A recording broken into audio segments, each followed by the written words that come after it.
ছাত্ৰ ছাত্ৰীসকল আজি আলোচনা কৰিম ক্লাছ 6ৰ আমাৰ বিদ্যালয়ৰ বছৰিকা পৰীক্ষাৰ অসমীয়াৰ প্ৰশ্ন কাকত। 1 নম্বৰ প্ৰশ্নটো আছিল যে বৰগীত কবিতাটিৰ প্ৰথম 6 শাৰী মুখস্থ লিখি কবিজনৰ চমু পৰিচয় দিয়া। 2 নম্বৰ প্ৰশ্নটো আছিল একোটি বাক্যত উত্তৰ লিখা। খেৰাই পূজা কাৰ উৎসৱ? এটো কি হ'ব? বড়ো মানুহৰ উৎসৱ। খ নম্বৰ কি শুনি হুক তাপ দূৰতে পেলায়? গ নম্বৰ প্ৰশ্ন আছিল শিৱসাগৰ পুখুৰী কোনে খন্দাইছিল? তো ৰুদ্ৰসিংহই। পুতলাক সংস্কৃত ভাষাত কি বোলা হয়? তো পাঞ্চলিকা। নম্বৰ দেউলৰ প্ৰথম দিনা কিমানখন শৰাই পতা হয়?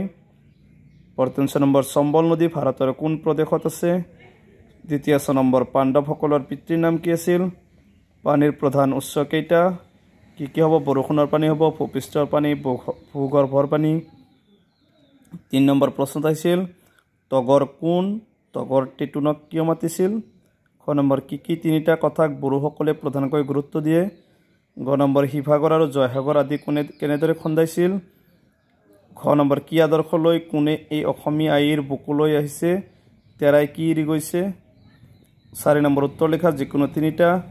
ক নম্বৰ পুতলা নাচক মূলতঃ কেইটা ভাগত ভাগ কৰা হৈছে আৰু ভাগকেইটা কি? খ নম্বৰ খোৱা পানী নাটনি হোৱাৰ প্ৰধান কাৰণসমূহ কি? ক নম্বৰ কীৰ্তন ঘোষাৰ বিষয়ে চমুকৈ লিখা।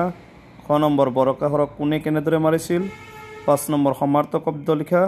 সেতু, বস্ত্ৰ, আবাহন, নৈবেদ্য, ৰগৰ। 6 নম্বৰ প্ৰশ্ন দিছিল যে বাক্য ৰচনা কৰা 4 মাৰ্ক। আহল বহল, মহিমা, অলংকাৰ, উলহ মালহ। 7 নম্বৰ বিপৰীত শব্দ লিখা। বিপৰীত শব্দ লিখিব দিছে এটো 4 মাৰ্ক।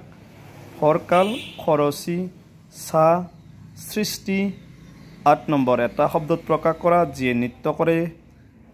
খ নম্বৰ মঞ্চৰ পিছফালে।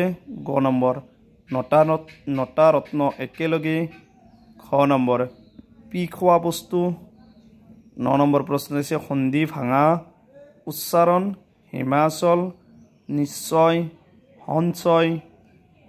10 নম্বৰত আছে লিংগ পৰিৱৰ্তন কৰা, বন্ধা, বুঢ়া, ৰান্ধনী, ল'ৰা। 11 নম্বৰ প্ৰশ্ন দিছে 8 মাৰ্ক।